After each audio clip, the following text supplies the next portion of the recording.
आजच्या भक्तीला सुरुवात करत असताना आपण पवित्र शास्त्रातून काही वचन ऐकूया. परमेश्वराचे उपकार स्मरण करणे हे परात्परा तुझ्या नावाची स्तोत्रे गाणे चांगले आहे. प्रभात समय तुझे वाचले, प्रतिरात्री तुझी सात्यता वाखणणे, दशदंतू वाद्य सतार रबिना यांच्या साथीने गंभीर स्वराने गाणे चांगले आहे. कारण हे परमेश्वरा, तू आपल्या कृतीने मला हर्षित केले आहे. तुझ्या हत्या कृत्यांचा मी जय जयकार करतो. भक्तीच्या सुरुवातीला असताना आपण प्रार्थना करूया. स्वर्गीय पाम तुझे आभार मानतो, तुला धन्यवाद देतो माझ्या प्रभू परमेश्वरा. तू कृपाळू ध्यान त्याचा परमेश्वर दे बाप्पा. आणि विशेष करून बाप्पा आम्ही आभार मानतो. फिरून एक बार या प्रभू आणि आम्हाला तुझ्या चरणी लीन नम्र केल्यास तुमचा आभार मानतो बाप्पा. हो देवाप्पा, आज जगामध्ये जी काही परिस्थिती आहे बाप्पा, त्या सर्व परिस्थितीमध्ये बाप्पा तू आम्हा प्रत्येकाला उत्तम प्रकारे सांभाळलंस, लागलंस. आमची प्रत्येक गरज नासली येशूच्या आमचं गौरव करूच द्यापा म्हणते धन्यवाद देतो द्यापा. हो द्यापा, आम्हाला या नवीन तंत्रज्ञानाद्वारे द्यापा तुझ्या भक्तीमध्ये सहभागी होण्यासाठी हे नवीन दालन तू आम्हा प्रत्येकाला उघडून दिलंस द्यापा तुझा आभार मानतो द्यापा. त्याद्वारे द्यापा तुझा महिमा अनेक लोकांपर्यंत पोहोचत असताना द्यापा तुझी आम्ही उपकारस्तुती करतो, तुला धन्यवाद देतो द्यापा. आणि प्रत्येक गोष्टीचा आम्ही योग्य त्या पद्धतीने उपयोग करून द्यापा तुला उंचावा, तुला गौरव असं ही सर्व भक्ती आराधना तुझ्या हातामध्ये समर्पित करतो द्यापा. जे वचन वाचणं जे स्तुती आराधना होईल द्यापा आणि तुझ्या सेवकाद्वारे द्यापा ज्या पवित्र वचनातून आम्हाला जो संदेश मिळणार आहे द्यापा तो खरोखरी आमच्या आत्मिक जीवनासाठी आम्हाला एक तो उत्तम प्रेरणादायी व्हावा, आम्हाला आमचा अंतःकरण नव्याने ओळखणारा हवा असं ध्यान करतो द्यापा. ही सर्व भक्ती आराधना तुझ्या हातात समर्पित करतो, येशूच्या नावात मागतो. भक्तीच्या सुरुवातीला असताना आपण उपासना संगीतामधून गीत क्रमांक 7 प्रभु तव नाम सुबंधित गावे हे गीत गाऊयात. गीत क्रमांक 7.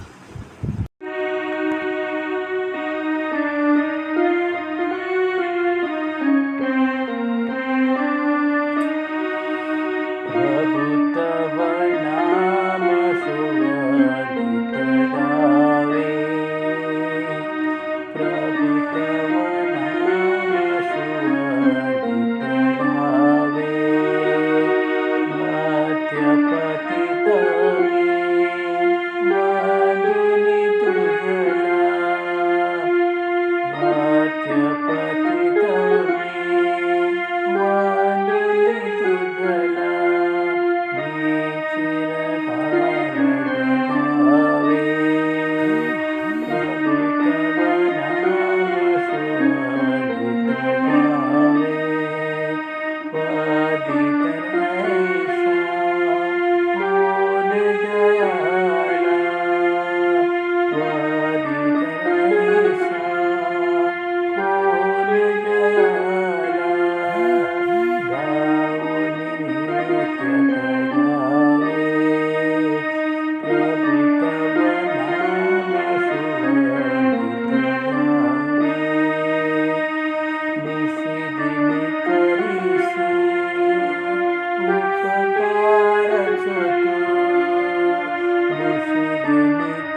शास्त्रपाठ आपण वाचन करणार आहोत. प्रथम आळीपाळीचं स्तोत्र संहिता 22 याची 1 ते 12 ही वचन आपण ऐकणार आहोत. स्तोत्र संहिता 22 याची 1 ते 12 आपणासाठी विवेक वाडेकर हे वाचतील.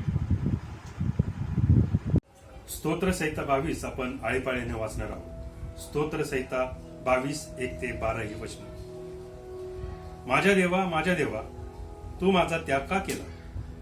माझ्या दुःखाचा आक्रोश ऐकून माझा बचाव करायला तू जवळ नाहीस. माझ्या देवा, दिवसा मी धावा करीतो तरी तू ऐकत नाहीस. रात्रीही धावा करीतो तरी मला चैन पडत नाही. तरी पण हे इस्रायलाच्या स्तवनात वसणाऱ्या तू पवित्र आहेस. आमचे पूर्वज तुझ्यावर भाव ठेवी, ते तुझ्यावर भाव ठेवीत असत आणि तू त्यांना मुक्त करीत होतास. ते तुझा धावा करीत आणि मुक्त होत, ते तुझ्यावर भाव ठेवीत आणि निराश होत नसत. मी तर कीटक आहे, मानव नव्हे, मनुष्यानी निंदलेला, लोकांनी धिक्कारलेला आहे. मला पाहणारे सर्व माझा उपहास करीतात, वाकोल्या दाखवतात, थट्टेने डोके डोलावतात.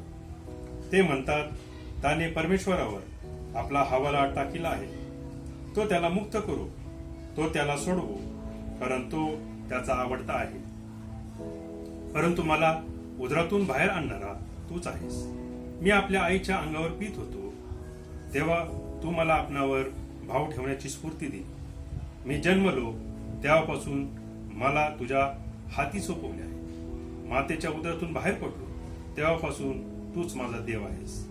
माझ्यापासून दूर राहू नको, कारण संकट येऊन ठेपले आहे आणि सहाय्य करणारा कोणी नाही. शेवटले वचन आपण सर्वजण एकत्र वाचणार आहोत.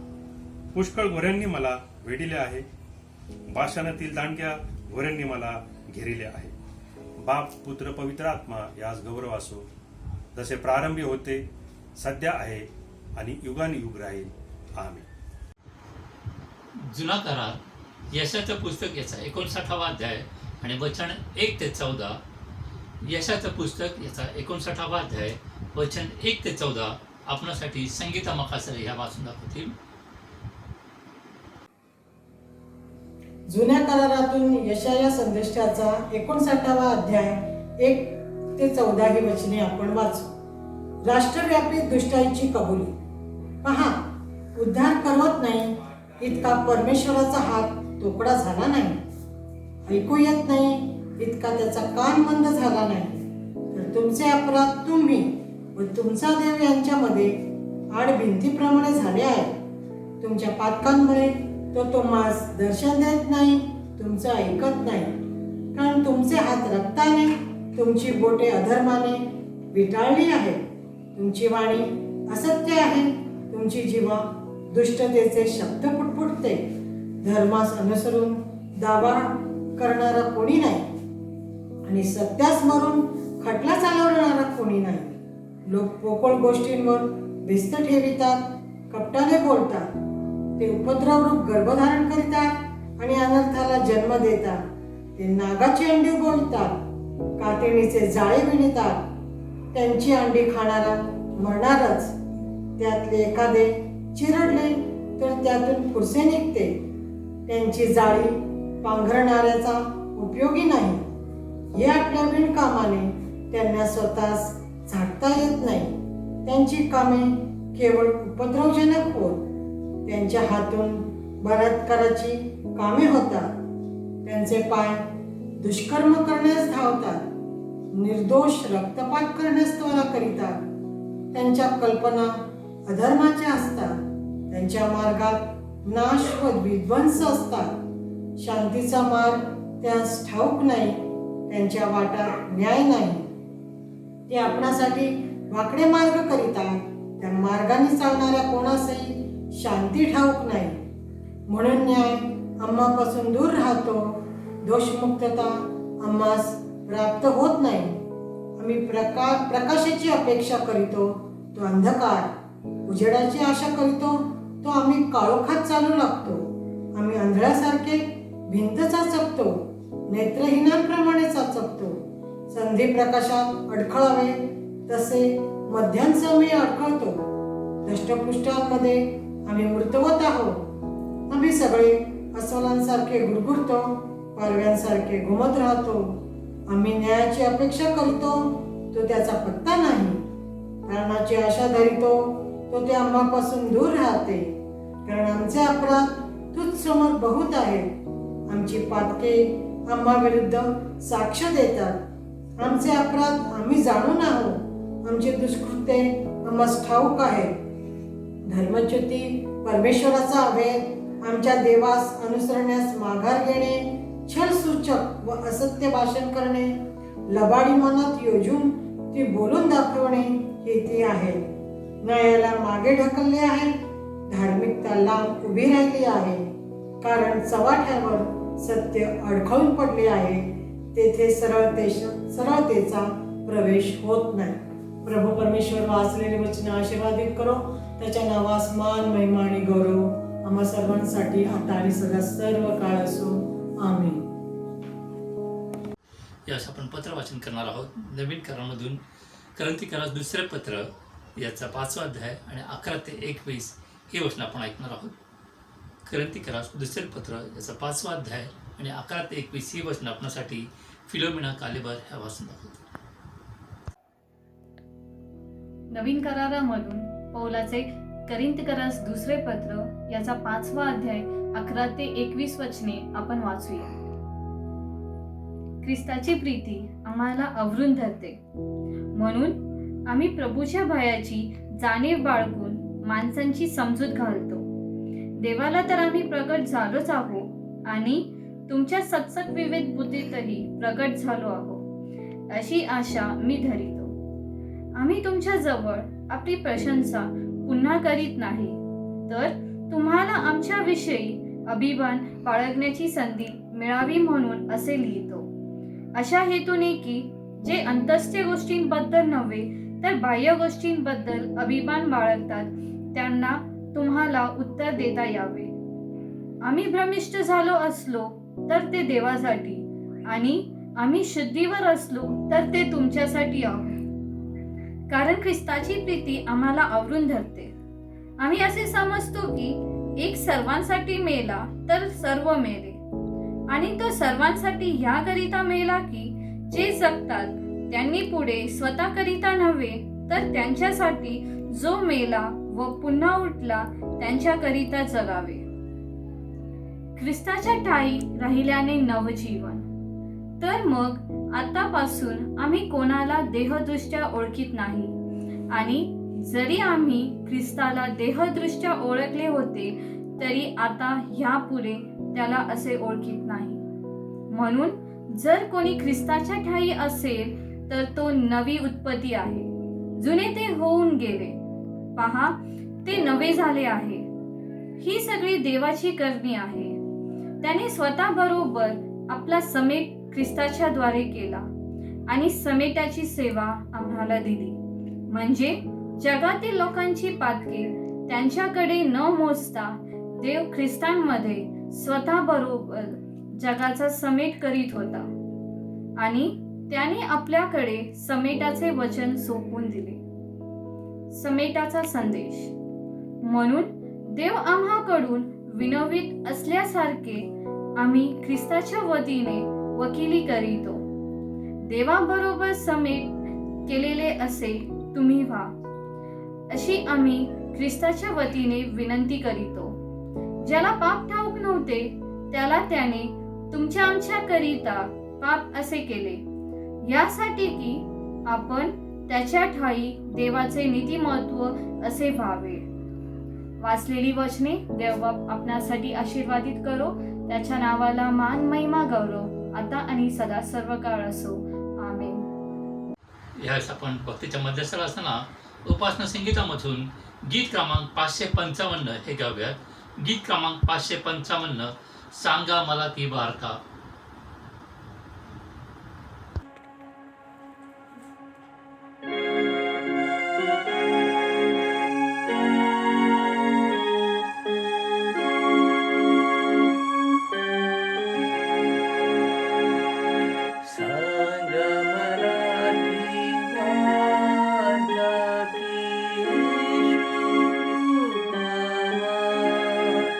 जगी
आपण आपला विश्वास प्रेषितांचा मतांगीकार सादर करूया.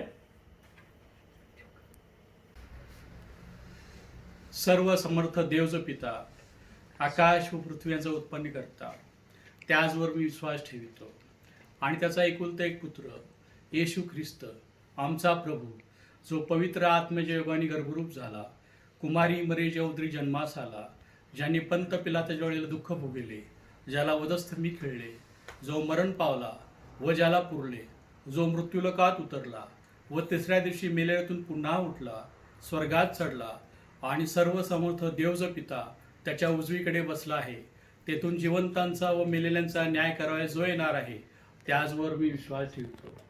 पवित्र आत्मा, पवित्र सार्वत्रिक मंडळी, पवित्र जनांची सहभागिता, पापांची क्षमा, देहाचे पुनरुत्थान आणि सार्वकालिक जीवन यावर मी विश्वास ठेवतो. आमेन. यावेळेस आपण आपला काही वेळ मध्यस्थीच्या प्रार्थनेमध्ये घालणार आहोत. आपल्यासाठी मध्यस्थीची प्रार्थना बंधू जॉन हिवाळे हे करतील.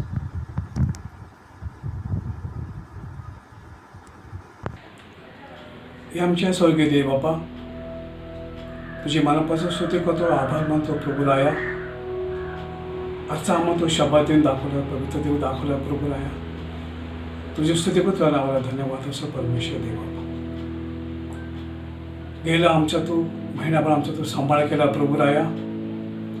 सर्व कुठे तू आम्हाला पुरवठा केलास, मार्गदर्शन केलं, उपकार मानतो प्रभू. आणि पुन्हा एका या महिन्याच्या पहिल्याच रविवारी प्रभू आई बापा तू आम्हाला येशू संधी आमच्या जीवनात तू दाखवून दिलीस, मग तुझी मनापासून स्तुती करतो, आभार मानतो प्रभुराया. दयेच्या कृपेच्या सागरा, आता मग तू आमचा सांभाळ केला असता, तो मागाश केला, आभार मानतो प्रभू. देव बापा, आम्ही तुझकडे आग्रहाची विनंती करतो. आम्ही आमच्या घरामध्ये प्रार्थना करत असताना प्रभू तू आमचा सहाय्य करता असंही प्रार्थना करतो. प्रभूजी, आम्हाला जी मध्यस्थी प्रार्थना करायची संधी आमच्या जीवनात तुम्हाला दाखवून दिलीस, या तुझ्या दयेबद्दल मला पण स्तुती करतो, आभार मानतो प्रभुराया. दया कर, कृपा कर. पवित्र आम्ही आमच्या बीडीएम चर्च या चर्चसाठी तुझकडे विनंती करतो, प्रार्थना करतो प्रभुराया. आता पण तू आम्हाला सुखी सम आनंदी ठेवलंस प्रभू, तुझे मनापासून आभार मानतो. आमच्या या बीडीएम चर्चच्या माध्यमातून परमेश्वर बापा, या ठिकाणचं सर्व तुझे विदर्भी भागामध्ये आमचं चर्च आता पण सुरक्षित ठेवायला आभार मानतो प्रभू. आम्ही तुझकडे विनंती करतो, प्रार्थना करतो. ह्या परिस्थितीमध्ये परमेश्वर आम्ही प्रत्येक भक्तांनी, प्रत्येक ख्रिस्ती मानणाऱ्या व्यक्तींनी तुझी आराधना घरी किंवा ज्या ठिकाणी आम्ही असू त्या ठिकाणी करावी असं वचन आम्हाला सांगतं. आणि निरंतर प्रार्थनेमध्ये असतो आम्हाला सांगतो प्रभू. त्या निमित्ताने आम्ही छोटीशी प्रार्थना केली व ती मान्य करावी. प्रभुदेव बापा, आम्ही आमच्या चर्चसाठी मागत असताना आमच्या चर्चचे पालक साहेब आहेत, 2 पालक आम्हाला तू देव केले प्रभुदेव बापा. या पत्रिकेशी आता पण तू मान्य केलीस, तर मार्गदर्शन केला, आभार मानतो देव बापा. पवित्र प्रभू, आम्ही जीवन जगत असताना त्यात आम्हाला योगाचं मार्गदर्शन तुझ्या पवित्र वचनातून करत आहेत, आभार मानतो प्रभू. आज विशेष करून प्रभू आम्हाला वचन सांगणार आहेत. या पवित्रावरच्या वाटून आमची आध्यात्मिक ताण भरून निघावी असं उद्याशी प्रार्थना करतो. आणि परमेश्वर, आम्ही आमच्या चर्चसाठी मागत असताना प्रभुदेव बापा, अशा या परिस्थितीमध्ये आम्हाला सुवर्ण संधी दिली, उपकार मानतो प्रभू. आम्ही आमच्या चर्चसाठी मागत असताना प्रभू, आमच्या बीडीएम चर्चचे पास्टर कमिटी बोर्ड आहे, या सर्व सभेत आशा असावा, त्या प्रत्येकाने तुझी पावनी सेवा करावी करत आहेत प्रभू, आभार मानतो दे बापा. आणि तुझ्या चर्चच्या बाबतीत त्यांना उत्कंठा लागू दे. आणि बाप्पा, ते काही काम करत असताना लागणारं शक्ती सहाय्य त्यांना पूर्वाशी प्रार्थना करतो प्रभू. देव बापा, आम्हा प्रत्येकाला एक दिवस तुझं न्यायचं आम्हाला ठरलेलं आहे प्रभू बापा, याची आम्हाला आठवण असू दे प्रिय प्रभू. त्यासोबतच परमेश्वर देव बापा, महिला मंडळ आहे, त्याचप्रमाणे तरुण संघ आहे, शिष्यवर्ग आहे, या सर्व घटकासाठी मागतं परमेश्वर आपली सेवा ते पद्धतीने करतात बाबा. त्यांनी बाप्पा तुझ्या सेवेमध्ये भाग घेतलेला आहे. आणि बाप्पा, त्यांनाही समजतं की आम्हाला देखील एक दिवस तुझ्या न्यायासमोर उभं राहायचे, म्हणून आम्ही जिवंतपणे तुझ्या प्रामाणिकपणे शब्दात दिवशी, शब्दाद्वारी रोज रोज आम्ही जगत आहात तरी आम्ही जीवन जगावं असं आमच्याकडून मध्ये प्रार्थना करतो प्रभुराया. पुन्हा एकदा प्रभुराया आमच्या चर्चमध्ये आम्हाला तू सभासद दिले बाप्पा. जे लहान थोर सभासद आहेत प्रभू अशासाठी प्रार्थना करतो परमेश्वर बाप्पा. ते प्रत्येकाची गरज, कोणी आजारी असतील, कोणी दवाखान्यामध्ये असतील, कोणी अन्य कारणास अनेक प्रकारच्या अडी अडचणीत आम्ही त्यांसाठी प्रार्थना विनंती करतो प्रभू. त्यांना तू सहाय्य करावं आणि त्याचं मार्गदर्शन होऊ अशी प्रार्थना करतो प्रभू. परमेश्वर बाप्पा तू आम्हाला ही मंडळी दिलेली आहे, प्रत्येक सभासदासाठी आम्ही प्रार्थना करतो, त्यांच्यातून मार्गदर्शन होऊ दे माझ्या देवा. पुन्हा एकदा प्रभूया कळकशी आदराची विनंती करतो. आम्ही या पुण्याशहरामध्ये राहत असताना पुणेश्वरासाठी मागतो, त्याचप्रमाणे प्रभू या भारतासाठी मागतो आणि संपूर्ण देशासाठी प्रार्थना करतो प्रभू. दया कर कृपा आम्हावरती बाप्पाचे आजार एक प्रकारची मरी बाप्पा आलेली आहे संपूर्ण जगामध्ये. आणि आम्हाला ठाऊक आहे प्रभुदेव बाप्पा, हा जो काल आहे, ही जी मरी आहे बाप्पा, हे निश्चितपणे या महिना अखेरपर्यंत येणाऱ्या दिवसामध्ये बाप्पा तो पूर्ण बंद करणार असतो बाप्पा. तुझं वचन आम्हाला सांगतं प्रभूला, या दुसरा इतिहास 7वा अध्याय 13 आणि 14 वचन सांगत आहे, माझ्या प्रत्येक विश्वासणाऱ्या व्यक्तीने पुढे यावं, लीन व्हावं, दीन व्हावं, पापापासून दूर असावं आणि अजिप्त राहून मनोभावी सेवा करावी. बाबा तू तर आम्ही तर पृथ्वीवरती आहोत आणि याही परिस्थितीत आम्हाला वचन दाखवून दिलं प्रभूला. या मी निश्चितपणे तुझी प्रार्थना मी ऐकन म्हणून प्रत्येक ख्रिस्ती व्यक्तीने बाबा तो आम्हाला एक बाजूचा इशारा दिलेला आहे, सावधान केलं आहे. या आजारामुळे आम्ही प्रभूकडे वळलो जावं असं आमच्याकडून उद्या अशी प्रार्थना विनंती त्यांच्याने करतो. त्यासोबत दुसरा योएल संदेष्टा 2रा अध्यायामध्ये पण आम्हाला 14 वचनामध्ये सांगते, आता तरी परमेश्वराचे वचन ऐका, मागे वळा, जागे व्हा, हृदय फाडा आणि पश्चातापूर्वक देवाकडे वळा. कृपया हे गोड आम्हाला तू संधी दिली, आभार मानतो तुझे परमेश्वर बाबा. आणि आमचा विश्वास आहे प्रभुदेव बाबा, तर आम्हाला लज्जित फजित कधी होऊ देणार नाही बाबा. तू आमची प्रकृती जाणतोस बाबा, आम्हाला त्रास होणार नाही, तो आम्हाला दुःख देतोस, दुसरा निवारण करणार तो आमचा पवित्र हा पैस परमेश्वर. तो आम्हाला जखम करतो, मुलांपटी तूच करतो परमेश्वर बाबा. पवित्र प्रभू, आम्ही पुन्हा एकदा या सर्व जगामध्ये असणाऱ्या भारत देशाचे राजकीय पुढारी, संपूर्ण देशातले राजकीय पुढारी आणि सर्व प्रकारचे नागरिक या जेलमध्ये तळमळतोय परमेश्वर. दया करतो बघा आमच्यामध्ये प्रभुदेव बाबा. आणि आमच्यातून प्रार्थना ऐकणार आमचा पवित्र भाव आहेस बाबा. त्या प्रत्येकाला समज असू द्या अशी प्रार्थना विनंती करतो. आम्हा प्रत्येकाला हा ख्रिस्ती मनाचा हक्क तो दिला आहेस. म्हटलं माझ्या लोकांनी म्हटलं प्रभू, आम्ही तो आम्हाला आपलंसं केले परमेश्वर. हा विश्वास आमच्या ख्रिस्ती म्हणणाऱ्या व्यक्तीमध्ये अधिक वाढावा असं उद्या अशी प्रार्थना विनंती करतो. आमच्या पुणे धर्मपत्राचे लायसन्सचे परमेश्वर दुपार हे सब आहेत, प्रमुख अधिकारी आहेत, बिशप आहेत, त्यांनाही पुढे चांगले विचार असू दे अशी प्रार्थना विनंती करतो परमेश्वर. राज्य कारभाराचा लावण्याची शक्ती सामर्थ्य त्यांना द्यावीस आणि प्रभू त्यांनाही करू दे.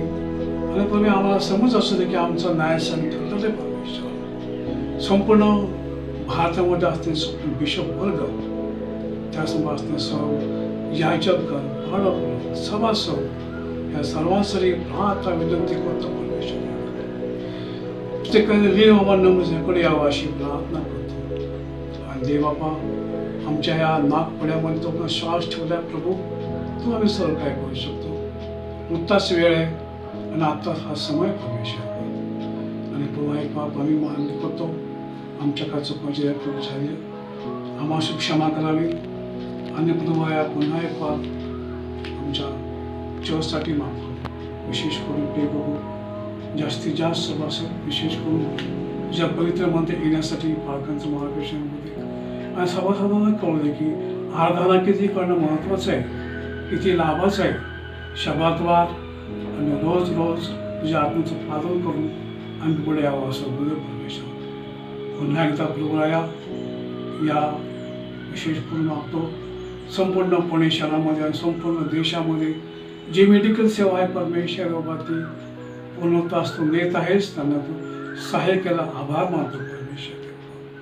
प्रभू आम्हाला काय करावं सुचत नाही.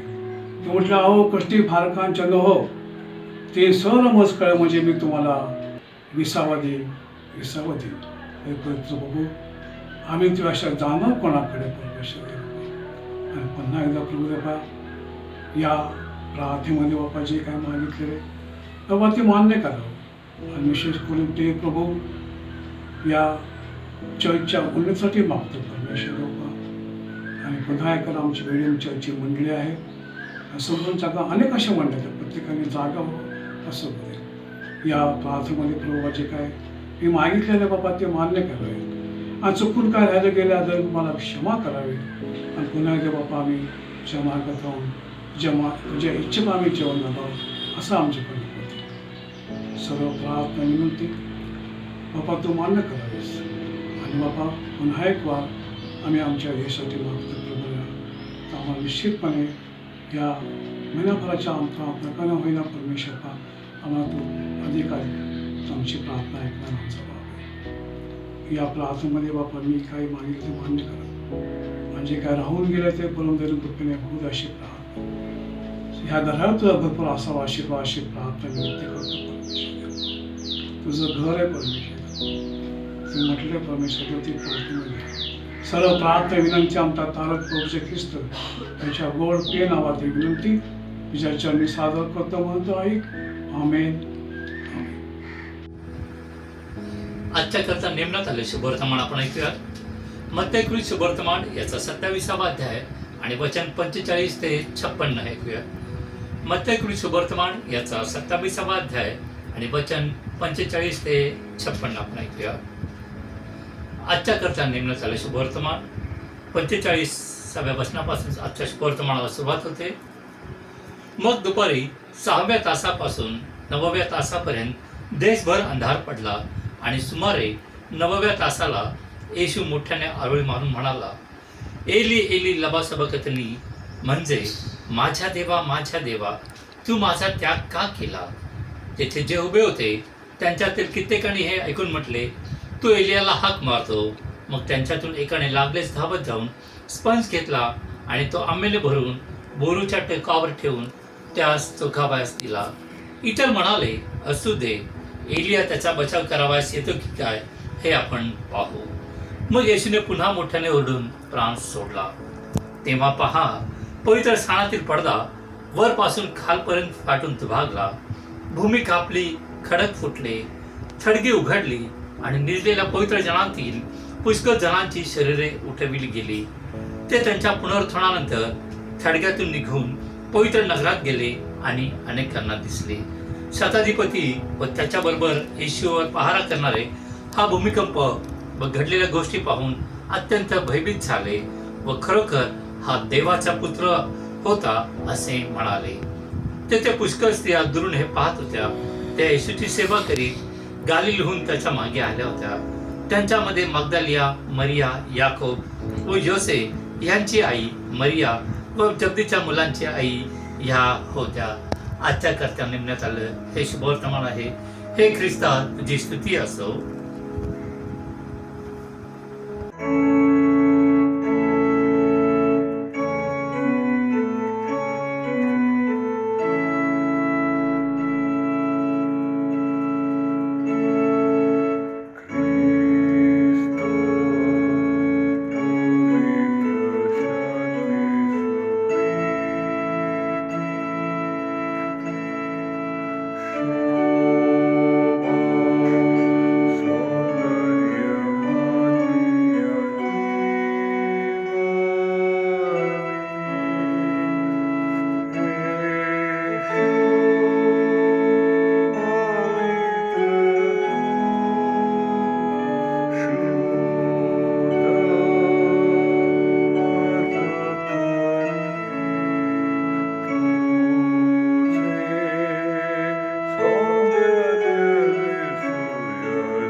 जे शास्त्रपाठ आपण वाचन केलं त्या वचनावर आधारित आपले सन्माननीय पाळक साहेब रेव्हरंड सुधीर गायकवाड यांना मी विनंती करतो की त्यांनी पवित्र वचनाद्वारे आम्हाला देवाकडून आलेला संदेश द्यावा.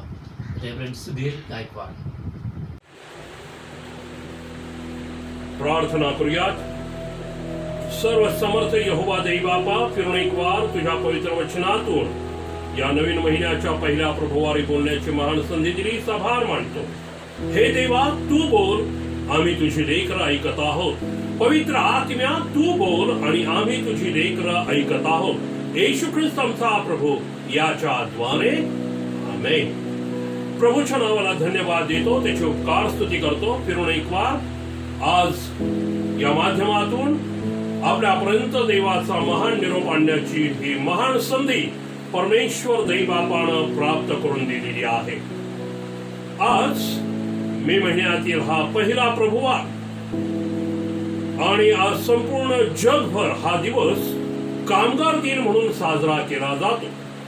जगमान्य असा हा दिवस आहे आणि सर्व जगामध्ये कामगार दिन म्हणून हा दिवस साजरा केला जातो.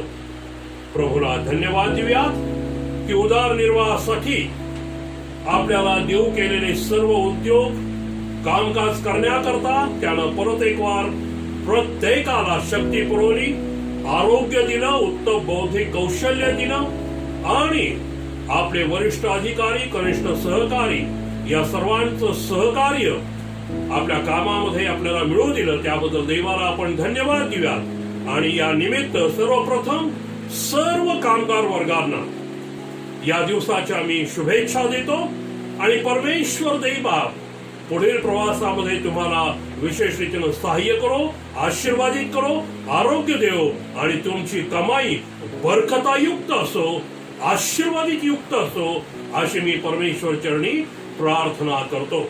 आजच्या या दिवशी मी या दिवसासंबंधी काही बोलणार नाही. आज मी आपल्या पुढे मननासाठी मत्तयकृत शुभवर्तमान याचा 27वा अध्याय आणि 46व वचन ठेवत आहे. माहिती आहे का आपल्याकडं कुणाला हे वचन काय आहे? आपल्याला जर ते वचन माहिती असेल तर प्रेज द लॉर्ड. परंतु माझी खात्री आहे, क्षमा करा थोडं स्पष्ट बोलतो, माझी खात्री आहे की पुष्कळांना मी सांगितल्यानंतर एकदम हे वचन आठवणार नाही. कारण प्रियानो, आपण फक्त वर्षातून एकदाच ते ऐकतो, पाठ करत नाही, मनन करत नाही, पण ऐकतो खरं. होय, आणि ते वचन म्हणजे चौथा उद्गार आहे. तारणाऱ्या प्रभू येशू ख्रिस्ताने अखिल मानवजातीच्या उद्धाराचं महान कार्य त्या वधस्तंभावर पूर्ण केलेलं आहे. आणि त्या वधस्तंभावर हे कार्य पूर्ण करत असताना 7 उद्गार त्याने काढलेले आहेत आणि त्या 7 उद्गारामधील हा एक प्रमुख उद्गार आहे, चौथा उद्गार, ज्यामध्ये असं म्हटलेलं आहे, आणि सुमारे 3ऱ्या प्रहरी येशू मोठ्याने आरोळी मारून म्हणाला, एलोई एलोई लामा सबक्तानी, म्हणजे माझ्या देवा तू माझा त्याग का केलास? माझ्या देवा तू माझा त्याग का केलास? देवाच्या प्रिय मंडळी, मी हे सातत्यानं विचारत आहे, सांगत आहे, बोलत आहे. वधस्तंभावरील तुमच्या आणि माझ्या उद्धाराकरता हे 7 महान उद्गार प्रभू येशू ख्रिस्तानं त्या खेळलेल्या अवस्थेत काढलेले आहेत. आपण कधीतरी ते पाठ करण्याचा प्रयत्न केला का? आणि मला खात्री आहे पुष्कळांचं उत्तर याला नाही असं. कारण आपण तितकं गांभीर्याने त्याकडे लक्षच देत नाही. हे माझ्या उद्धारासाठी आहे, माझ्या सार्वकालिक जीवनासाठी आहे, माझ्या खंडणीसाठी आहे. जसं त्या काळातला समाज अनभिज्ञ राहिला, त्याला त्याचं महत्व नव्हतं. दुर्दैवाने 2020 सालामध्ये अनेकांना याचं महत्व राहिलं नाही. म्हणून सुरुवात करतानाच मी हा प्रश्न विचारला, आपल्याला माहिती आहे का हे वचन काय आहे? आणि जसं मी म्हणालो, ते पुष्कळांना ते माहितीच नाही. मी सांगितल्यावर पुष्कळांना ते आठवलं असेल, काढलं असेल. प्रियानो, नेटानं ते पाठ करण्याचा प्रयत्न करा. चला, आपण यातून आज अभ्यास करणार आहोत. आता काहींना प्रश्न पडला असेल की गुड फ्रायडे होऊन गेला, इस्टरही होऊन गेला, आणि आता काय पाळक साहेब हे नवीनच करायला लागले. प्रियानो, हे नवीन नाही. याची गरज यासाठी आहे कारण आपण आजही हे म्हणावं तसं अंतःकरणापासून स्वीकारलेलं नाही, आणि म्हणून आपल्याला ते पाठ करावं असं वाटत नाही. पुष्कळांनी तर याकडेच पाठ केली आणि आता ते जगात हरवून गेलेले आहे. हा चौथा उद्गार म्हणजे तारणाऱ्या ख्रिस्ताचा हा उद्गार अंतःकरण पिळवटून टाकणारा उद्गार. पहिल्या उद्गारामध्ये अखिल मानवजातीच्या पाप क्षमेची याचना पित्याकडे त्यानं केली. दुसऱ्या उद्गारामध्ये चोराच्या विनंतीला मान्यता देत त्याला पापांची क्षमा होऊन तो सुखलोकाकडे ख्रिस्ताबरोबर गेला, हे आपल्याला दिसतं. तिसऱ्या उद्गारामध्ये आपल्या प्रिय मातेची व्यवस्था त्याने लावलेली आहे. आज्ञा पालनाचा मोठा धडा आणि कित्ता त्या वधस्तंभावर त्यानं घालून दिलेला आहे. आता चौथ्या उद्गारामध्ये आपल्याला पाहायला मिळतं की देवपुत्र आता स्वकेंद्रित झालेला आहे. स्वकेंद्रित झालेला आहे.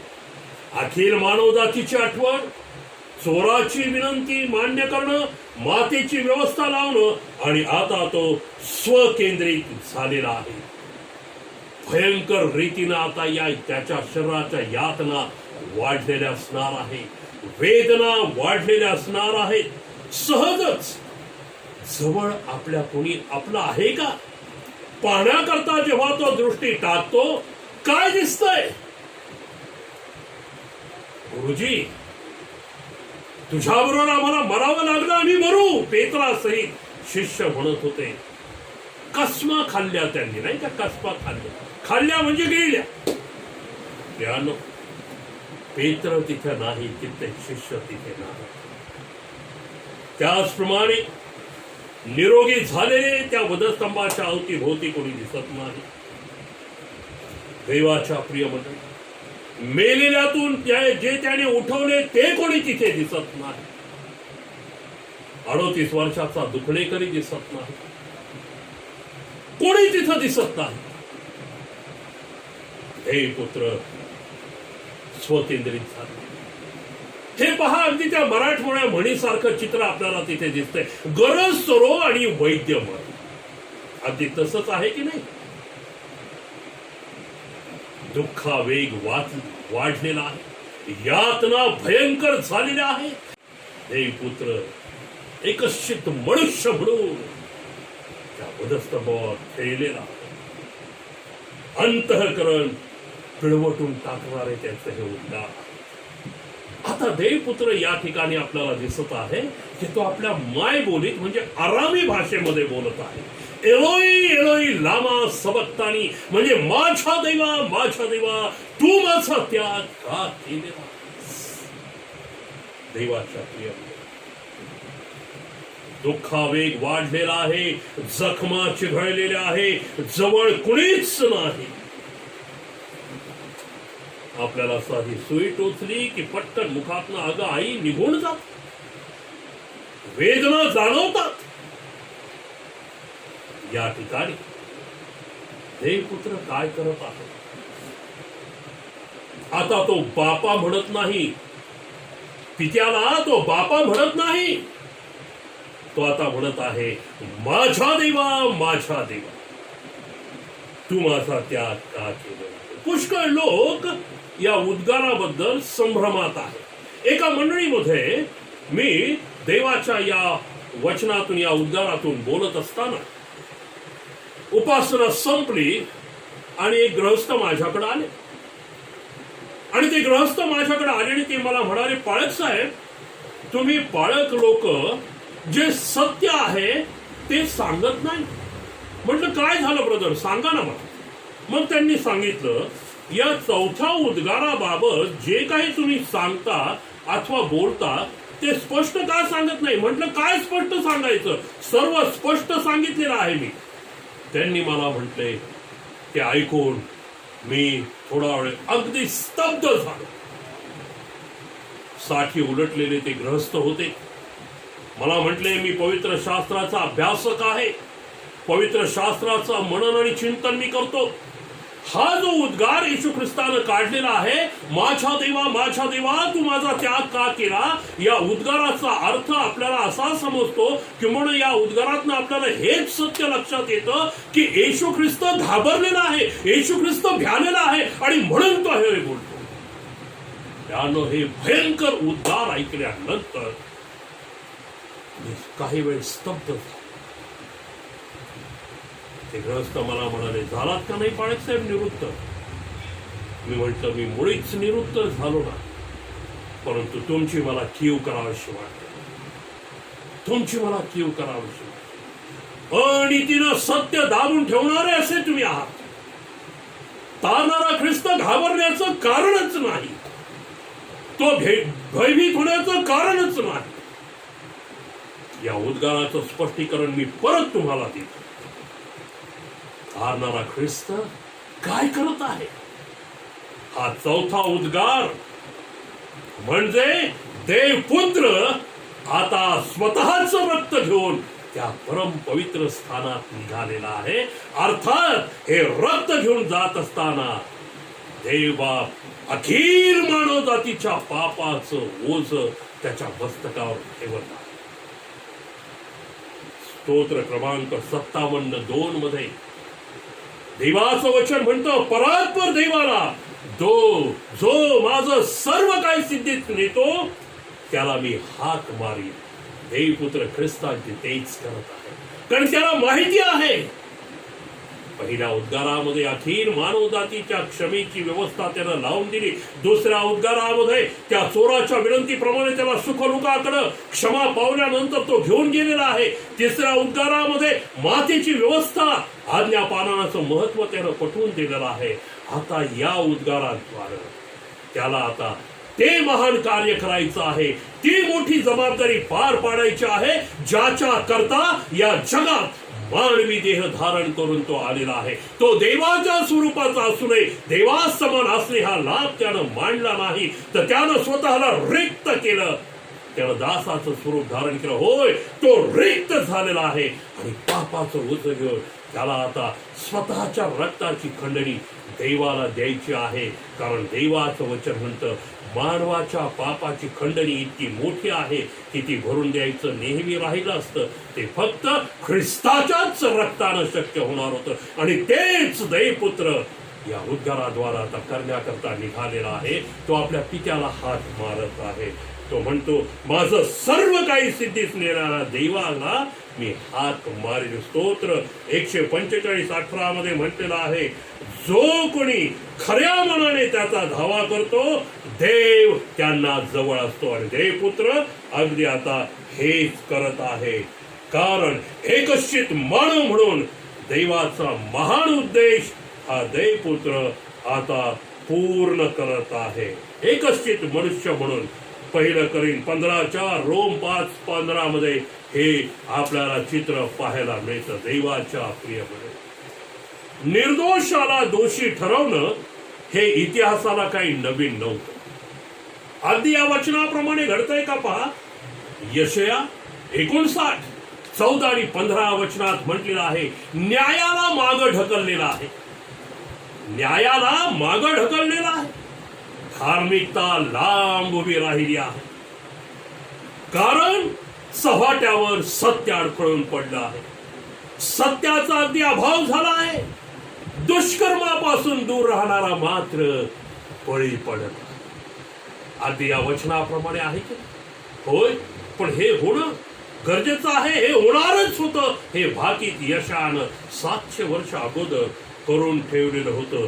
नीतिमान हबेलापासून जखराच्या वधापर्यंत, नीतिमान हबेलापासून जखर्याच्या वधापर्यंत अनेक हौतात्म्यांच्या कथा आपल्याला ऐकायला मिळतात. वास्तविक पाहता मरणदंडाची शिक्षा कोणासाठी होती? नियमशास्त्राच्या नियमाप्रमाणे. मरणदंडाची शिक्षा ही मुळात कोणासाठी होती? नियमशास्त्राच्या नियमाप्रमाणे. पहा, 2 संदर्भ मी आपल्या पुढे ठेवत आहे. लेवीय 5:15 मध्ये काय म्हटलंय? परमेश्वराने निषेधलेले काही कृत्य केल्याचे पाप कोणाकडून घडले, मग ते त्याला कळत घडो अथवा न कळत घडो, तो दोषी ठरेल आणि त्याच्या दुष्कर्मांचं फळ त्याला मिळेल. कोणाला फळ मिळेल दुष्कर्मांचं? कोणाला फळ मिळेल?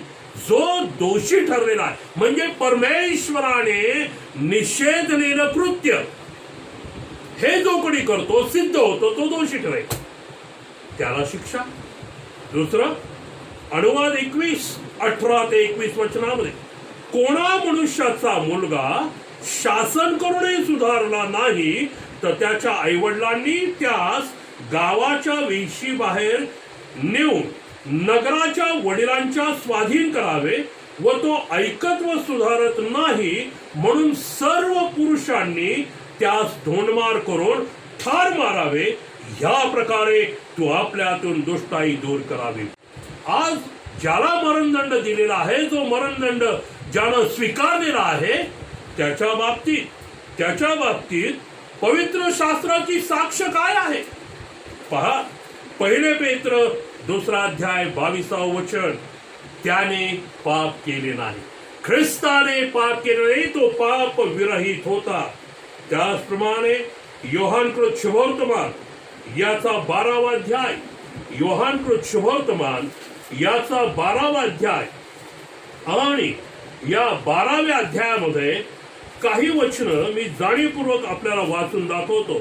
योहानकृत शुभवर्तमान 12वा अध्याय आणि याच्या 27व्या वचनापासून जर पुढे पाहिलं तर काय म्हटलंय पहा. आता माझा जीव व्याकुळ झाला आहे, मी काय बोलू? हे बापा, या घटकेपासून माझे रक्षण कर. परंतु मी यासाठीच या घटकेत आलो आहे. हे बापा, तू आपल्या नावाचा गौरव कर. तेव्हा अशी आकाशवाणी झाली, मी ते गौरविले आहे आणि पुन्हाही गौरवील. तेव्हा जे लोक उभे राहून ऐकत होते ते म्हणाले, मेघगर्जना झाली. दुसरे म्हणाले, त्याच्याबरोबर देवदूत बोलला. येशूने उत्तर दिले, ही वाणी माझ्यासाठी नाही तर तुमच्यासाठी आहे. आता या जगाचा न्याय होतो आहे. आता या जगाचा अधिपती बाहेर टाकला जाईल आणि मला पृथ्वीपासून उंच केले तर मी सर्वांना माझ्याकडे आकर्षून घेईल. आपण कोणत्या मरणाने मरणार हे देवपुत्र सांगत आहे. येशू या ठिकाणी हे स्पष्ट करत आहे, आपण कोणत्या मरणाने मरणार?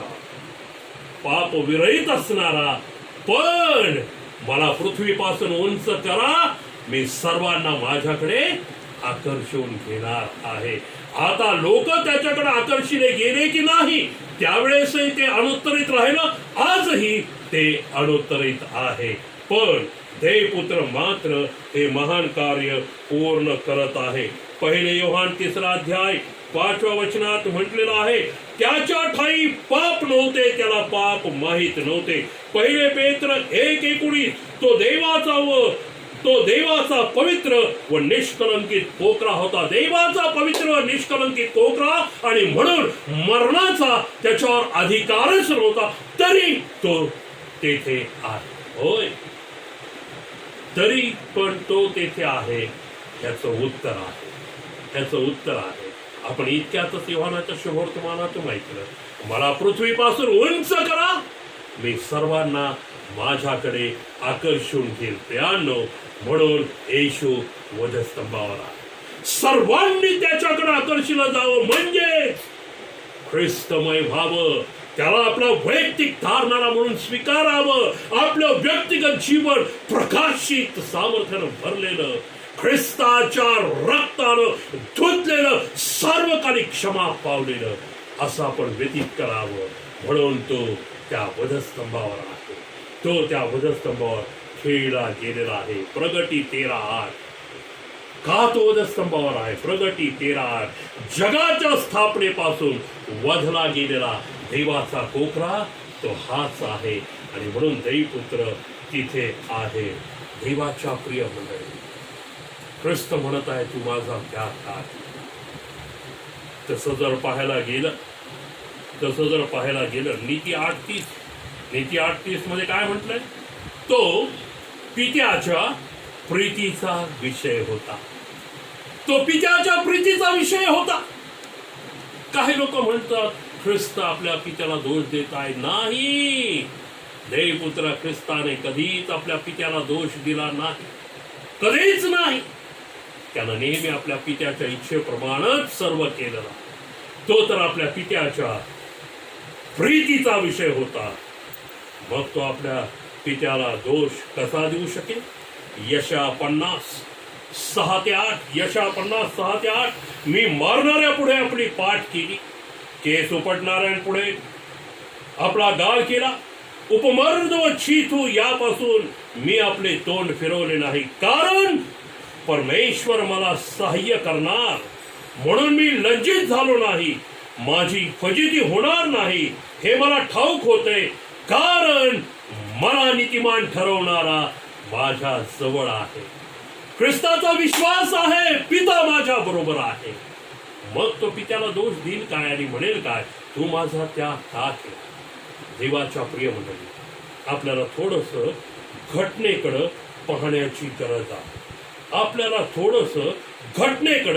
पाहण्याची गरज आहे.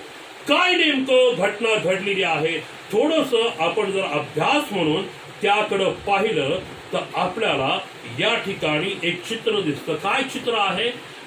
सर्व पृथ्वीवर भर दिवसा अंधार पडलेला आहे. सगळ्या पृथ्वीवर भर दिवसा अंधार पडलेला आहे. आणि देवाच्या प्रिय मंडळी, हा अंधार कशासाठी पडलेला आहे? आपल्याला थोडस हबक्कूकडे जाणं गरजेचं आहे. हबक्कूक संदेष्टा याचा पहिला अध्याय आणि 13 वचनात म्हटलंय, तुझे डोळे म्हणजे देवा तुझे डोळे इतके पवित्र आहेत की दुष्टता तुझ्याच्याने पाहवत नाही, अनाचाराकडे तू दृष्टी लावत नाही. देवा तुझे डोळे इतके पवित्र आहेत, दुष्टता तुझ्याच्याने पाहवत नाही, अनाचाराकडे तू दृष्टी लावतो. अंधार पडला. अंधकार कशाचं प्रतीक आहे? प्रियानो, अंधकार हे मानवाच्या पापाचं प्रतीक आहे. यशामध्ये म्हटलेलं आहे, भर दिवसा आपली छाया कमी कर, ढळू दे. अंधार झालेला देवाच्या अखिल मनुष्याच्या पापाचं ओझ देवानं ख्रिस्ताच्या मस्तकावर टाकलेला आहे. पहिली गोष्ट, अंधार पडलेला आहे म्हणजे अखिल मनुष्याच्या पापाचं ओझ ख्रिस्तानं आपल्या मस्तकावर घेतलं. पापाचं ओझ ख्रिस्ताच्या मस्तकावर दिल्यामुळे या वचनाप्रमाणे तुझे डोळे पवित्र आहेत, अनाचाराकडे तू पाहणार नाही. देवानं आता आपलं मुख ख्रिस्तापासून वळवले.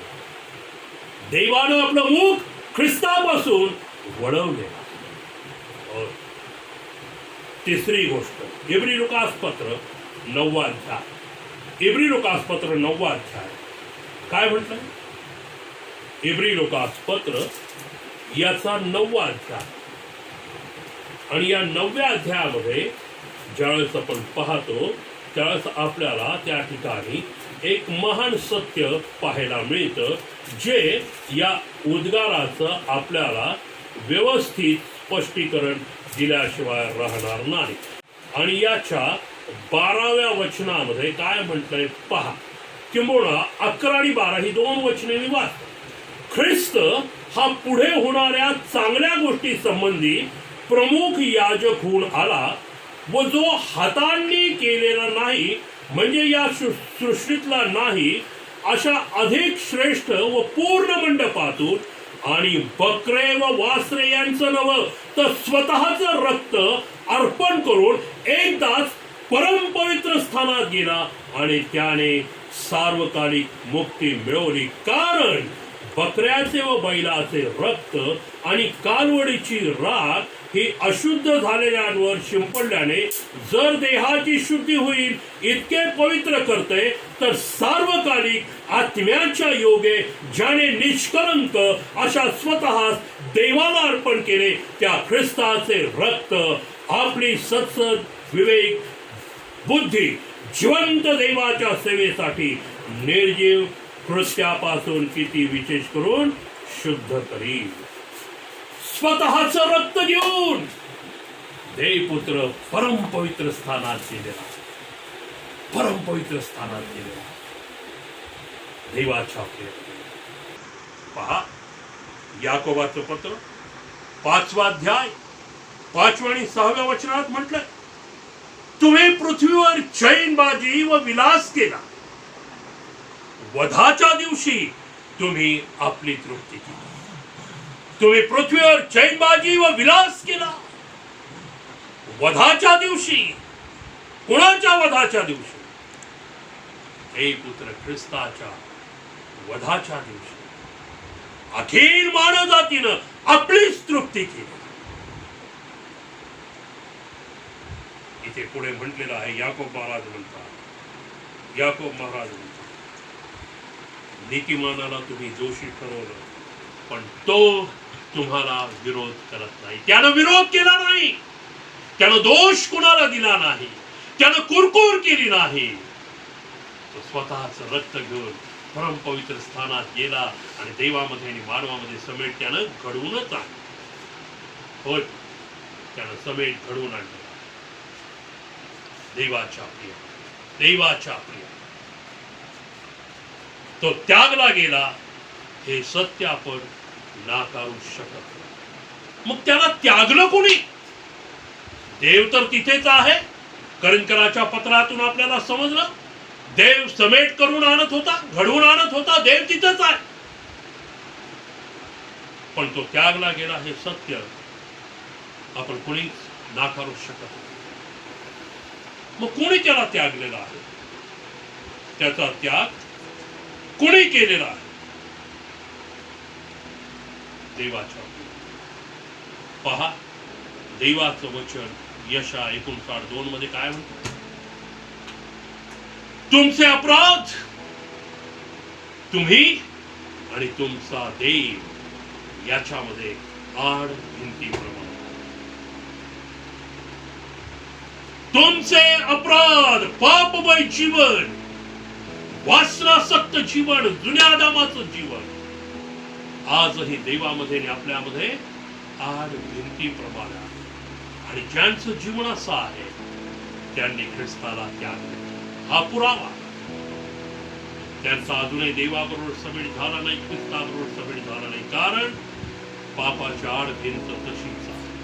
पापाच्या आड भिंत देवाच्या 2 तिमोथी 3 अध्याय 1 ते 5 वचनामध्ये शेवटच्या काळी मनुष्य मात्राची प्रवृत्ती काय असेल याविषयी सांगितलं. तिमोथीला 2 पत्र 3 अध्याय आणि याच्यामध्ये देवाचं वचन काय सांगतं पहा. शेवटच्या काळी कठीण दिवस येतील हे जाऊन समजून घे. कारण माणसे स्वार्थी, धनलोभी, बडाईखोर, गर्विष्ठ, निंदक, आईबापास न मानणारी, उपकार न स्मरणारी, अपवित्र, ममताहीन, शांतता द्वेषी, सहाडखोर, असंयमी, क्रूर, चांगल्याबद्दल प्रेम न बाळगणारी, विश्वासघातकी, हूड, गर्वाने फुगलेली, देवावर प्रेम करण्याऐवजी सुखविलासाची आवड धरणारी, सुभक्तीचे केवळ बाह्य स्वरूप दाखवून तिचे सामर्थ्य नाकारणारी अशी ती होती. त्याच्यापासून तू पळ असं म्हटलेलं आहे. होय, जे सर्वजण अशा प्रकारच्या मनोवृत्तीत आहेत, ज्यांच्या स्वभावात या गोष्टी आहेत, आज ते ख्रिस्ताला नाकारणारे, ख्रिस्ताला धिक्कारणारे आहेत. त्यांचा देवाचा, त्यांचा ख्रिस्ताचा समेट अजूनही घडलेला आहे. आज आत्मपरीक्षण करा, आपण असे आहोत. या वाचलेल्या वचनापुढे मी हा शब्द लावून ते वाचा. मी बढाईखोर आहे काय? मी निंदक आहे काय? मी आई वडिलांना न मानणार आहे काय? मी सुखविलासानं जीवन जगणार आहे काय? मी वासनासक्त आहे काय? मी मद्यपी आहे काय? जर होय असं उत्तर असेल तर प्रियानो, देवाचं वचन सांगता आपण त्याला नाकारणारे आहोत. आपण त्याला नाकारणार. ख्रिस्ताचा वधस्तंभ व्यर्थ करत आहोत का?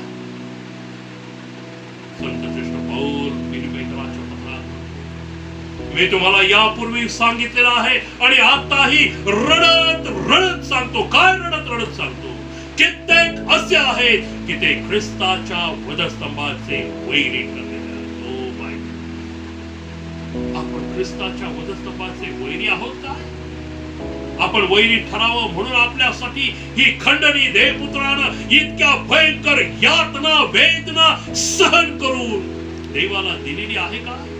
नाही हो प्रियानो. आपण त्याचे वैरी ठरावं म्हणून त्यानं हे केलं नाही. आपल्या आत्म्याचा नाश व्हावा म्हणून त्यानं हे केलं नाही. ख्रिस्तामध्ये नवी उत्पत्ती होऊन आपण त्या देवाबरोबर समेट केलेली म्हणून संत श्रेष्ठ करिंथराच्या पत्रात म्हणतो, ख्रिस्ताच्या वतीनं वकिली केल्यासारखे आम्ही तुम्हाला विनवितो, देवाबरोबर समेट केलेले असेल. देवाबरोबर समेट केलेले असेल. माझा देवा तू माझा त्याग का केला? देवानं तर त्याला त्यागलं नाही हे वचनातून आपण पाहिलं, परंतु तो त्यागला गेला, तो नाकारला गेला, तो धिक्कारला गेला. हे सत्य आपण नाकारू शकत नाही. मग त्याला नाकारणारे कोण आहे? देवाचं वचन आपल्याला काय सांगतं? यिर्मया संदेशाचा ग्रंथ याचा 3रा अध्याय आणि याचं 12 वचन. जा हे पुकारून सांगते, हे मार्ग सोडून जाणाऱ्या माग फिर, हे मार्ग सोडून जाणाऱ्या माग फिर असे परमेश्वर म्हणतो. मी तुझकडे रागानं पाहणार नाही. हालेलुया. मी तुझकडे रागानं पाहणार नाही, कारण मी कृपाळू आहे. मी सर्वदा क्रोधयुक्त राहणार नाही असे परमेश्वर. तो आजही क्रोधयुक्त होत नाही म्हणून आपल्याला सत्य शुद्धीवर या. देवाच्या प्रिय मंडळी, शुद्धीवर या, ताळ्यावर या असं यशा. चला आपण आपला देव परमेश्वर याचकडे वळू. आपण आपला देव परमेश्वर याचकडे वळू, कारण तो आजही आपल्यावर प्रीती करतो. यशा संदेशाच्या 12 तो असं म्हणतो, स्त्रीला आपल्या पोटच्या मुलाचा विसर पडेल का? कदाचित पडेल, पण मी तुम्हाला विसरणार नाही. आज आपलं जीवन आपण त्याला समर्पित करू. आज आपलं जीवन आपण त्याला समर्पित करू. त्यानं आपल्याला शिक्षा केली नाही, त्यानं स्वतः शिक्षा केली यासाठी की आपल्याला सार्वकालिक क्षमा मिळावी, आपल्याला सार्वकालिक तारण मिळावं, आपल्याला सार्वकालिक जीवन मिळावं. ख्रिस्तामध्ये नवी उत्पत्ती आपण असं असावं. आपण प्रकाशित जीवन जगणारे आणि देवाच्या प्रियामुळे देवाच्या गौरवासाठी आत्मे जिंकणारे असे आपण असावे. म्हणून आपल्याला त्यानं या स्वतःच्या रक्तानं खंडून घेतलेला आहे. आजच आपण त्याला आपल्या वैयक्तिक जीवनामध्ये तारणारा म्हणून स्वीकारत असताना एवढंच त्याला म्हणून, हे देवा बस पाप्यावर दया कर. देवाचं वचन म्हणतं, यास्तव ज्यास ऐकाव्यास कान आहे तो हे ऐकतो. आमेन. प्रार्थना. यहोवा आभार मानतो या वचनातून आम्हाशी बोलला. ऐकणारे कान, समजणारं मन आणि त्याप्रमाणे वागणारा अंतःकरण द्यावची प्रार्थना येशू ख्रिस्तांचा प्रभू याच्याद्वारे करतो म्हणून ऐकते त्या. आमेन.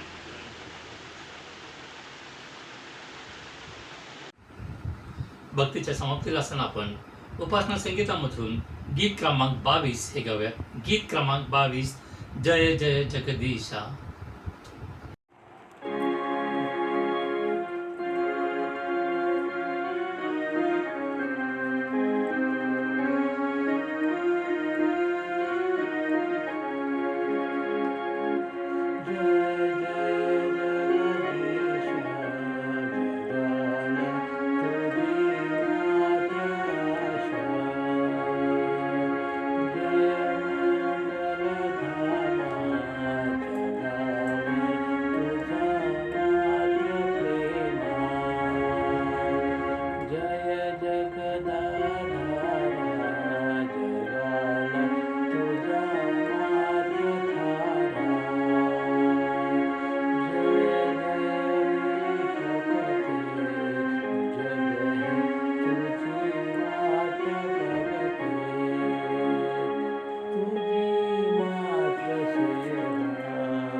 करूया.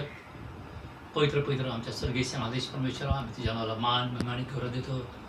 तू कृपाळू दया घन ध्यान त्याचा परमेश्वर आहेस. तू राजाधिराज आहेस. तू आमचा सेनाधीश परमेश्वर, आमचा उंच गड दे बाप्पा. स्तोत्रकर्ता दावीद राजा म्हटल्याप्रमाणे दे बाप्पा, खरोखरी आम्ही देखील आमची दृष्टी परताकडे लावितो, तेथून आम्हाला सहाय्य येते.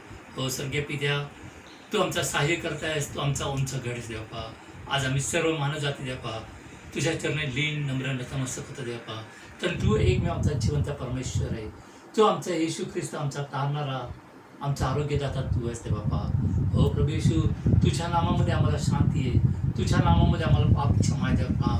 तुझ्याद्वारे आम्हाला प्रीती आहे दे बाप्पा. कारण तू प्रीतीपूर्ण देव आहेस दे बाप्पा. तुझ्या प्रीतीद्वारे दे बाप्पा तू आम्हा सर्व मानवजातीसाठी तुझं रक्त सांडलं. त्या रक्ताद्वारे तू आम्हाला शुद्ध आणि पवित्र केलं दे बाप्पा. ह्यासाठी की प्रभू येशू तुझं गौरव आम्ही करावं, तुझ्या सानिध्यात तुझ्या समागमात राहावं द्यापा. आज भक्ती होत असणं द्यापा, तू आम्हाला तुझ्या पवित्र वचनाद्वारे आशीर्वादित केलंस म्हणून धन्यवाद देतो द्यापा. तुझ्या सेवकाबद्दल आम्ही धन्यवाद देतो द्यापा. तुझ्या लोकांबद्दल आम्ही धन्यवाद देतो दे बापा. कारण तू आम्हाला तुझ्या रक्ताने निवडून आणि खंडून विकत असं घेतले द्यापा. तू आम्हाला तुझे वारीस म्हणून तू आम्हाला जाहीर केले द्यापा. आज ते पुत्र होण्याचा अधिकार, त्या कन्या होण्याचा अधिकार तू आम्हा सर्व मानव जातीला दिलास म्हणून तुझे आभार मानतो द्यापा. आज त्याकरता द्यापा आम्ही नवीन तुझ्या हातात समर्पित होत असू द्यापा. तू आमच्या अंतःकरणाचा ताबा घे आणि तुझा गौरव करण्यासाठी द्यापा आम्ही स्वतःला तुझ्या हातात समर्पित करतो. धन्यवाद देतो द्यापा. त्याचप्रमाणे मागते द्यापा आज आमच्या जगामध्ये द्यापा, सर्व पृथ्वीवर सर्व जगामध्ये द्यापा आज कोरोना व्हायरसमध्ये द्यापा जी भीतीदायक परिस्थिती आहे द्यापा, ती सर्व परिस्थिती आम्ही तुझ्या हातामध्ये समर्पित करतो बापा. कारण तूच एकमेव आमचा परमेश्वर आहे. रोगमुक्त करणारा आमचा देव तू आहेस देवापा. हो प्रभू येशू, आज देवापा आम्ही सर्व जगातील सर्व मानवजातीसाठी मागत आहे बापा. ह्या भयंकर रोगसदृश्य परिस्थितीमध्ये बापा तू प्रत्येक मानवाचं तू रक्षण कर देवापा. प्रत्येकाला तुझ्या उज्या हाताचा स्पर्श कर देवापा आणि तू व्याधीमुक्त करणार परमेश्वर देवापा. ह्याचा अनुभव, ह्याची प्रचिती देवापा आम्ही पाहत आहोत, आम्ही ऐकत आहोत आणि त्या साक्षीवर आम्ही विश्वास ठेवत आहोत देवापा. आज विशेष मागत आहे बापा या रोगामुळे देवापा सर्व जगामध्ये जे जे लोक बाधित आहेत देवापा त्या सर्वांच्या आम्ही आठवण करतो देवापा. त्या प्रत्येकाला तू लागणार शक्ती, सामर्थ्य आणि आरोग्य तू दे देवापा. त्यांच्या सर्व श्वसन वाहिनी देवापा, सर्व व्याधी तू येशूच्या तू काढून टाक देवापा. हो प्रभू येशू, तुझ्या स्पर्शाने तू त्यांना रोगमुक्त कर देवापा. हो देवापा, त्याचप्रमाणे मागत देवापा त्यांच्यावर उपचार करणारे सर्व डॉक्टर, नर्सेस देवापा, सर्व हॉस्पिटलमध्ये कर्मचारी देवापा, या सर्वांना आम्ही तुझ्या हातामध्ये समर्पित करतो देवापा. ते मनोभावे तुझी सेवा करत असणार, रुग्णांची सेवा करत असणार देवापा. त्यांना लागणारी शक्ती, सामर्थ्य आणि स्वर्गीय ज्ञानाची ओतणी तू त्यांच्यावर कर दे बापा. यासाठी की प्रभू येशू त्या प्रत्येकाला उत्तम आरोग्य प्राप्त व्हावं, उत्तम शक्ती, सामर्थ्य प्राप्त व्हावं देवा आणि ते व्याधीमुक्त व्हावेत असं ध्यान कृपेने होऊ देत देवा. त्या सर्व अधिकाऱ्यांसाठी, सर्व वैद्यकीय अधिकाऱ्यांसाठी, सर्व नर्सेस, सर्व ब्रदर्स, सर्व सफाई कर्मचारी देवा यांच्यासाठी देखील मागत आहे देवापा. त्या प्रत्येकाला देखील लागणार शारीरिक शक्ती, लागणारं आरोग्य तू पुरव दे बापा. आणि तुझ्या नामामध्ये तू बळकटी दे. त्यांच्या कुटुंबियांचं देखील तू रक्षण कर दे बापा आणि तुझा गौरव तू त्यांच्या ठाई व्हावं असं ध्यान कृपेने होते देवा. त्याचप्रमाणे मागत देवा ह्या सर्व जगामध्ये, आमच्या देशामध्ये, आमच्या राष्ट्रांमध्ये, आमच्या राज्यामध्ये, आमच्या शहरांमध्ये देवा देवा ही सर्व परिस्थिती हाताळत असणार देवा. सर्व शासकीय अधिकारी, सर्व राजकीय अधिकारी देवा या सर्वांना देवा आम्ही तुझ्या हातामध्ये समर्पित करतो. त्या प्रत्येकाला लागणं ज्ञान, चातुर्य, बुद्धी तू परत देवा. हो प्रभू येशू, उत्तम प्रकारे त्यांनी योग्य त्या परिस्थितीचं नियोजन करावं द्यापा आणि प्रत्येकाला उत्तम आरोग्य प्राप्त होईल असं ध्येयाने कृपेने होऊ दे द्यापा. त्याचं नियोजन करत असताना द्यापा त्यांच्या त्यात येणारे सर्व हॉस्पिटल, सर्व अधिकारी द्यापा यांना देखील लागणार ज्ञान, चातुर्य तू दे द्यापा. त्याचप्रमाणे सर्व पोलीस अधिकारी, सर्व पोलीस कर्मचारी द्यापा आणि सर्व ह्याचं नियोजन पाहणारे द्यापा, सर्व स्वयंसेवक द्यापा यांना देखील आम्ही तुझ्या हातामध्ये समर्पित कर द्यापा. त्या प्रत्येकाला देखील लागणार ज्ञान, चातुर्य आणि आरोग्य येशूच्या नावामध्ये तू परत द्यापा. कोणत्याही व्याधी, कोणत्याही दुखणं त्यांच्या जवळ देऊ कपा तर त्याचं योग्य त्या प्रकारे त्यांनी नियोजन करावं असं ध्यान कृपेने होऊ द्यापा. हो प्रभू येशू, हे करत असणार द्यापा कोणत्याही भ्रष्टाचार, कोणत्याही प्रकारचं अडखळण, कोणत्याही प्रकारचा गैरफायदा व्हावा नये याकरता सर्व मानवी दुष्ट प्रवृत्तींचा ताबा तू घे द्यापा. प्रत्येकाच्या अंत्यकरणाचा ताबा तू घे द्यापा आणि द्यापा योग्य ते परिस्थिती त्यांनी हाताळली असं ध्येय कृपेने होऊ द्यापा. हो देवा, कोणत्याही गोष्टीचा तुटवडा तो आमच्या देशामध्ये, आमच्या राष्ट्रामध्ये पुढे नसत त्याने कृपणे देवा. हो देवा, धन्यवाद आणि धन्यवाद देतो देवा. त्याचप्रमाणे मागत देवा आमच्या मंडळीसाठी, आमच्या मंडळीचे सर्व पालक वर्ग देवा, आमचे सर्व अधिकारी, आमचे बिशप्स, आमचे मॉडरेटर्स, या सर्वांना देखील आम्ही तुझ्या हातामध्ये समर्पित करतो बापा. प्रत्येकावर तुझी कृपा, तुझा अनुग्रह कर दे बापा. विशेष करून मागत बापा आमच्या मंडळीतील प्रत्येक सभासदांना आम्ही तुझ्या हातामध्ये समर्पित करतो. उत्तम आरोग्य, उत्तम शक्तीने तू त्यांना भरलंच म्हणून धन्यवाद देतो बापा. आमच्या मंडळीतील बापा ज्या कोणाचे वैयक्तिक वाढदिवस आहेत बापा, अशांची आम्ही आठवण करत आहोत बापा. त्या प्रत्येकाला बापा त्यांच्या आयुष्याच्या ह्या दिवसाबद्दल आम्ही तुला धन्यवाद देतो बापा. त्यांची प्रत्येक गरज तू ख्रिस्ताच्या गौरवाने करू द्यापा. आणि जन्मल्या दिवसापर्यंत पासून ह्या क्षणापर्यंत तू त्यांना सांभाळलंस. उत्तम आरोग्य, उत्तम शक्ती तू त्यांना पुरवलंस बापा. उत्तम त्यांना आरोग्य दिलंस, धन्यवाद देतो बापा. त्यांच्या वैयक्तिक गरजा देखील तुझ्या गौरव भांडारातून तू उत्तम रीतीने पुरवलंस म्हणून धन्यवाद देतो बापा. तुझ्या वचनात, तुझ्या ज्ञानात, भयात तू त्यांना वाढव आणि चालव दे बापा. त्याचप्रमाणे मागत दे बापा ज्या दाम्पत्यांचे वैवाहिक जीवनाचे देपा वाढदिवस आहे देपा, आज त्या प्रत्येक दाम्पत्यांची देखील आम्ही आठवण करतो, त्या कुटुंबियांची आठवण करतो बापा. त्यांना आजपर्यंत तू सांभाळलं. वैवाहिक जीवनात तू त्यांना तुझी कृपा, तुझा अनुग्रह पुरवला देपा. एकमेकांवरील प्रीतीमध्ये, विश्वासामध्ये तू त्यांना स्थिर आणि खंबीर केलं, दृढ राखलंच देपा म्हणून धन्यवाद देतो देपा. आणि देपा त्यांच्या जीवनाबद्दल देखील आम्ही तुला धन्यवाद देतो देपा. त्यांचं कुटुंब देखील आम्ही येशूच्यामध्ये आशीर्वादित त्यांना फलद्रूप करतो देपा. आणि देपा त्यांना अनेक वाढदिवस दाखवून देपा तू त्या सर्वांना तू आशीर्वादित त्यांना फलद्रूप कर देपा. त्याचप्रमाणे मागते आमच्या मंडळीतील जे कोणी लहान थोर व्यक्ती, वयोवृद्ध व्यक्ती देपा आजारी असतील, वेगळ्या व्याधीने ते ग्रस्त असतील देपा, अशा प्रत्येकासाठी आम्ही मागते देपा. प्रत्येकाला आम्हाला शारीरिक शक्ती लागणारा आरोग्य तू पुरव देपा. विशेषतः या रोगाच्या दिवसामध्ये तू प्रत्येकाचं सहाय्य कर आणि सर्व व्याधींमुक्त करणार परमेश्वर तू आहेस. त्या वचनावर त्यांनी विश्वास ठेवून देपा. आपलं जीवन, आपलं शरीर तुझ्या हातामध्ये समर्पित करून देपा. तुझ्यापासून मिळणारं आरोग्य आम्ही प्राप्त करून घ्यावं याकरता तू सहाय्य कर देपा. पुन्हा एक बार ह्या संधीबद्दल, या वेळेबद्दल, या भक्तीबद्दल आम्ही तुला धन्यवाद देतो. हे सुधारण्याच्या पवित्र गौरवनात मागतो म्हणून तो आहे. आमीन. भक्तीच्या समाप्तीला असताना आपण प्रभूने शिकवले प्रार्थना म्हणूयात, त्यानंतर आपण आशीर्वाद घेऊया. आपण प्रभूने शिकवले प्रार्थना म्हणूयात. हे आमच्या स्वर्गातील बापा, तुझे नाव पवित्र मानले जावं. तुझे राज्य जसे स्वर्गात तसे पृथ्वीवरही तुझ्या इच्छेप्रमाणे हो. आमची रोजची भाकर आज आम्हास दे, आणि जशी आम्ही आपल्या अपराधांची क्षमा करीतो तशी तू आमच्या अपराधांची क्षमा कर. आणि आम्हास परीक्षेत आणू नकोस, तर आम्हास वाईटापासून सोडव. कारण की राज्य, सामर्थ्य आणि गौरव ही सर्व काळ तुझीच आहे.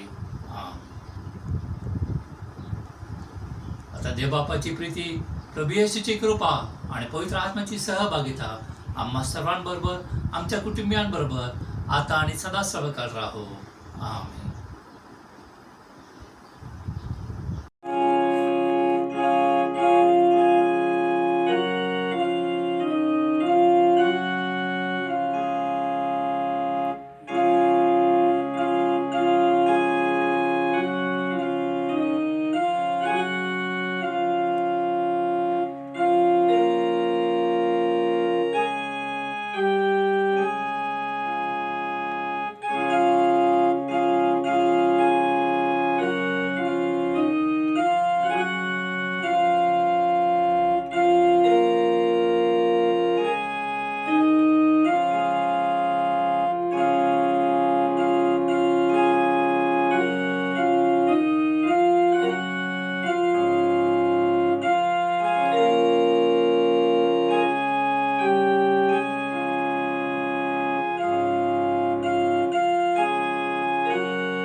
ऐकव बरं स्टॉप नाही केला अजून